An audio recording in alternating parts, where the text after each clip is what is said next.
lupa bantu channel kami dan cara klik subscribe, klik lonceng, like, dan komennya ya, supaya semakin banyak jiwa-jiwa yang diberkati dan banyak jiwa-jiwa yang menerima Tuhan Yesus sebagai Tuhan dan Juru Selamat. Tuhan Yesus berkati. Shalom. Dikasih Tuhan, sebelum kita mendengarkan firman Tuhan yang pastinya memberkati kita, mari dengarkan satu pujian berikut ini.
Bukankah saudaraku yang dikasih Tuhan, memang benar Tuhan kekuatan kita, amin. Saudaraku yang dikasih Tuhan, inilah yang menjadi isi hati dari setiap umat Tuhan, yaitu orang-orang benar selalu mengatakan tanpa Tuhan aku tidak bisa, amin. Saudaraku yang dikasih Tuhan, kita akan dengar firman Tuhan yang terambil dari Malaki 3 ayat 13 sampai dengan 18. Saya bacakan firman Tuhan ini buat kita semua. Kemenangan terakhir bagi orang benar. Bicaramu kurang ajar tentang aku, firman Tuhan, tetapi kamu berkata, apakah kami bicarakan di antara kami tentang engkau? Kamu berkata, adalah sia-sia beribadah kepada Allah. Apakah untungnya kita memelihara apa yang harus dilakukan terhadapnya dan berjalan dengan pakaian berkabung di hadapan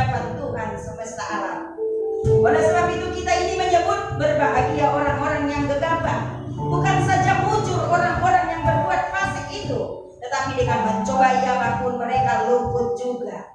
Beginilah berbicara satu sama lain orang-orang yang takut akan Tuhan. Tuhan memperlihatkan dan mendengarnya sebuah kitab peringatan ditulis di hadapannya bagi orang-orang yang takut akan Tuhan dan bagi orang-orang yang menghormati namanya.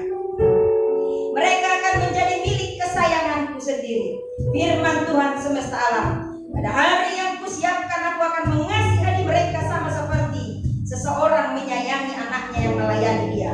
Maka kamu akan melihat kembali perbedaan antara orang benar dan orang fasik, antara orang yang beribadah kepada Allah dan orang yang tidak beribadah kepadanya. Amin. Saudara yang kasih Tuhan, tema firman Tuhan buat kita hari ini adalah buku catatan Allah. Dikatakan di ayat 16 tadi. Beginilah berbicara satu sama lain orang-orang yang takut akan Tuhan. Tuhan memperhatikan. Sekali lagi saya katakan, Tuhan memperhatikan dan mendengarnya. Sebuah kitab peringatan. Sekali lagi saya bacakan. Sebuah kitab peringatan ditulis di hadapannya bagi orang-orang yang takut akan Tuhan dan bagi orang-orang yang menghormati namanya. Jadi saudaraku yang dikasih Tuhan, ada satu buku catatan Allah yang menulis kehidupan orang fasik dan dengan orang benar. Dikatakan di firman Tuhan tadi di ayat 18, maka kamu akan melihat kembali perbedaan antara orang benar dan orang fasik, antara orang yang beribadah kepada Allah dan orang yang tidak beribadah kepadanya. Saudara yang dikasih Tuhan, tanpa kita sadari ternyata Allah punya buku catatan. Allah mencatat kehidupan orang fasik dan orang benar. Dikatakan di firman Tuhan, seperti yang sudah kita baca tadi, perbedaan antara orang fasik dan orang benar. Beberapa di antaranya saya sampaikan buat kita di sini. Orang fasik itu penuh dengan perhitungan untung rugi, sementara orang benar seperti Yusuf Arimatea tidak perhitungan. Dia yang mengurus penguburan Yesus, bahkan mempersiapkan semuanya mulai dari kain kafannya. Pada saat itu harganya mahal, tetapi Yusuf Arimatea tidak memperdulikan itu. Dia melakukan untuk Allahnya. Dia tidak pernah perhitungan. Sementara orang fasik sikapnya tidak setia, munafik, luar dan dalam tidak sama. Tetapi umat Tuhan seperti jemaat Efesus, jemaat Smyrna, jemaat Pergamus, jemaat Tiatira, itulah contoh jemaat yang setia kepada Tuhan. Dan yang ketiga, saudaraku yang dikasihi Tuhan, perbedaan orang fasik dan orang benar. Orang fasik tentunya namanya tidak akan tertulis dalam buku kehidupan, tapi orang-orang benar yang percaya Yesus, apalagi yang sudah lahir baru, namanya tertulis dalam buku kehidupan. Dan di dalam diri orang fasik pasti tidak ada kasih, tetapi dalam kehidupan setiap umat Tuhan, anak-anak Tuhan, kasih adalah landasan dari semua apapun yang dilakukan. Dan saudaraku yang dikasih Tuhan, perbedaan antara orang fasik dan orang benar, tempatnya dikatakan di firman Tuhan Matius 5 ayat 19. Orang fasik tempatnya pasti di tempat yang paling rendah, sementara orang-orang benar tempatnya adalah tempat yang tertinggi. Saudaraku yang dikasih Tuhan, inilah beberapa perbedaan antara orang fasik dan orang benar. Namun saudaraku yang dikasih Tuhan, yang mau saya sampaikan kepada kita di saat ini di firman Tuhan ini adalah ada buku catatan Allah. Apakah yang ditulis dalam buku catatan Allah? Ada 5 sikap orang percaya, ada 5 sikap umat Tuhan, ada 5 sikap dari orang-orang yang sudah ada di dalam Tuhan yang Tuhan catat di bukunya. Di antaranya saudaraku yang dikasih Tuhan, yang pertama adalah ucapan dan sikap kita kepada Allah. Itu dicatat di bukunya Allah. Jadi saudaraku yang dikasih Tuhan, jangan sembarangan mengucapkan kata-kata mengenai Allah. Seperti yang tadi di firman Tuhan dikatakan, di firman Tuhan ini banyak orang-orang yang mengatakan, buat apa beribadah? Dikatakan di ayat 14, kamu berkata adalah sia-sia beribadah kepada Allah. Ini sembarangan bersikap di hadapan Allah, menganggap remeh Allah. Dan ini semua Tuhan catat. Jadi jangan sampai saudaraku yang dikasihi Tuhan, kita bersikap tidak sopan, tidak hormat kepada Allah. Saya rasa kalau setiap umat umat Tuhan tidak akan melakukan seperti yang di ayat 14. Tapi sadar tidak sadar, terkadang umat Tuhan melakukan sikap yang lain yang maknanya sama, yaitu sama-sama tidak menghormati Tuhan. Ada beberapa umat Tuhan ketika ibadah sedang berjalan, dia sibuk dengan dirinya sendiri, atau mungkin di rumah, mungkin orang tua sedang berdoa, anak hilir mudik, dan anak tidak memperdulikan orang tua yang sedang berdoa. Lewat dari hadapan orang yang sedang berdoa, tidak menghargai hadirat Tuhan. Mungkin kita sedang beribadah di gereja juga, ada banyak orang yang tidak menghargai, main HP sambil beribadah. Ini adalah sikap orang yang tidak benar di hadapan Tuhan. Dan ini Tuhan catat, hati-hati umat Tuhan. Walaupun engkau sudah ambil bagian dalam pelayanan, tapi sikapmu yang tidak menghormati Tuhan dan perkataanmu yang tidak menghormati Tuhan, Tuhan catat di bukunya. Jangan menyebut nama Allah dengan sembarangan. Jangan menyebut nama Allah dengan cara yang sia-sia. Bahkan jangan bersumpah demi Allah, dan juga jangan bersumpah demi apapun. Karena kita sebenarnya tidak punya hak untuk bersumpah untuk demi apapun. Karena pemilik hidup kita adalah Allah. Pemilik bumi ini adalah Allah. Pemilik surga adalah Allah. Jadi tidak ada yang bisa kita jadikan untuk bahan kita, untuk dijadikan menjadi objek untuk sumpah kita. Jadi setiap anak-anak Tuhan dilarang untuk bersumpah. Amin. Saudara yang dikasih Tuhan, ingat, sikapmu, perkataanmu terhadap Allah, Tuhan catat. Yang kedua yang Tuhan catat adalah ucapan sikapmu terhadap pemimpinmu.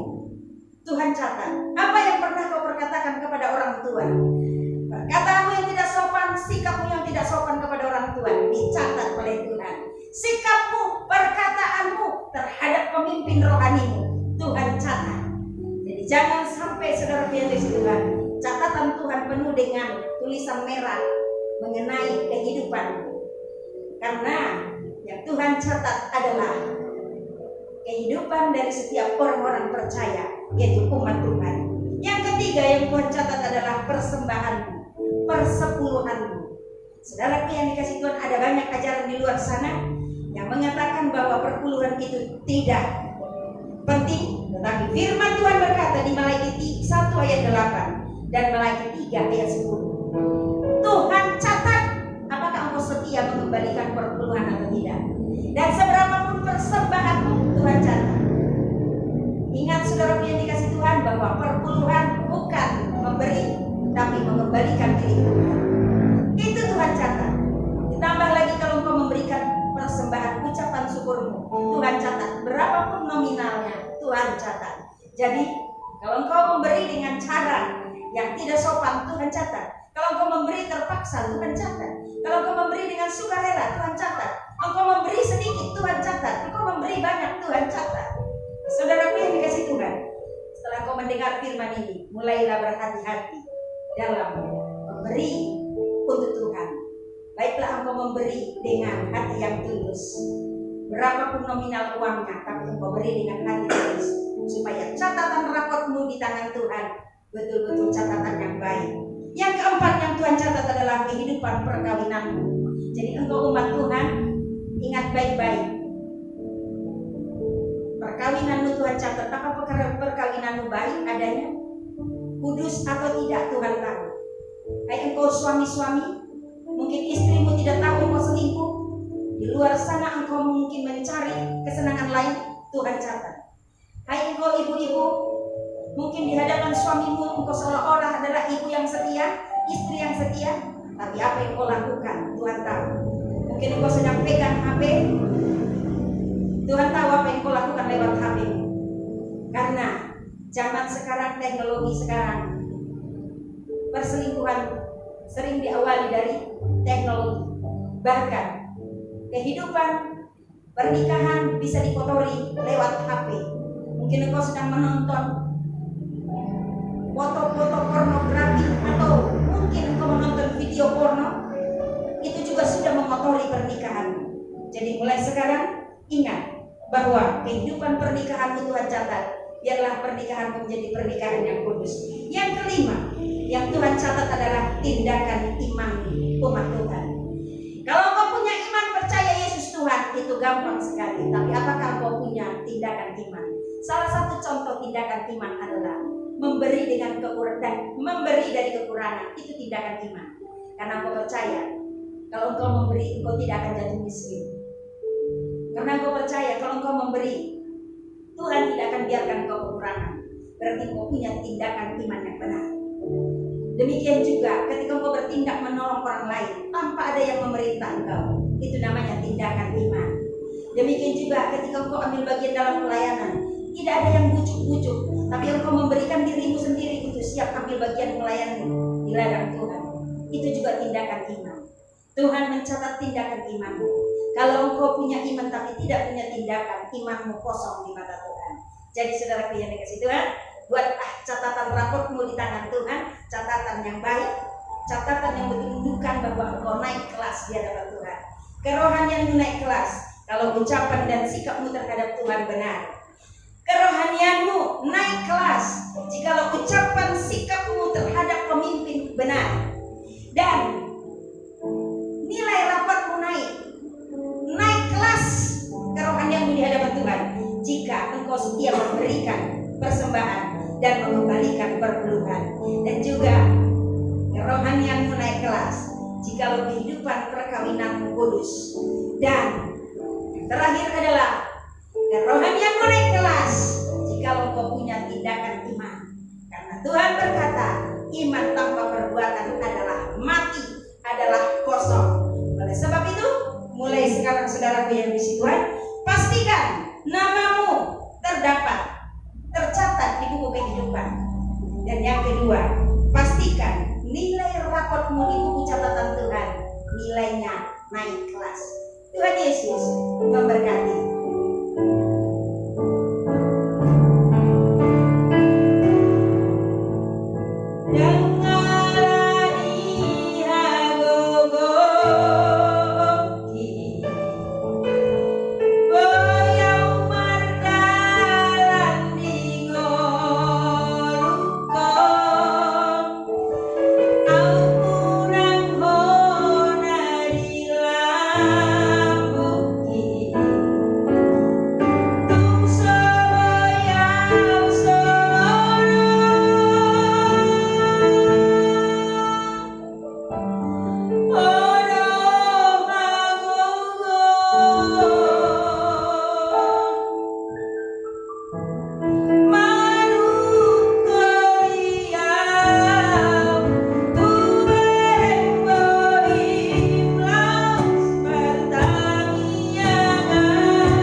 pertama kali datang ke channel kami, jangan lupa bantu channel kami dengan cara klik subscribe, klik lonceng, like, dan komennya ya, supaya semakin banyak jiwa-jiwa yang diberkati dan banyak jiwa-jiwa yang menerima Tuhan Yesus sebagai Tuhan dan Juru Selamat. Tuhan Yesus berkati. Shalom.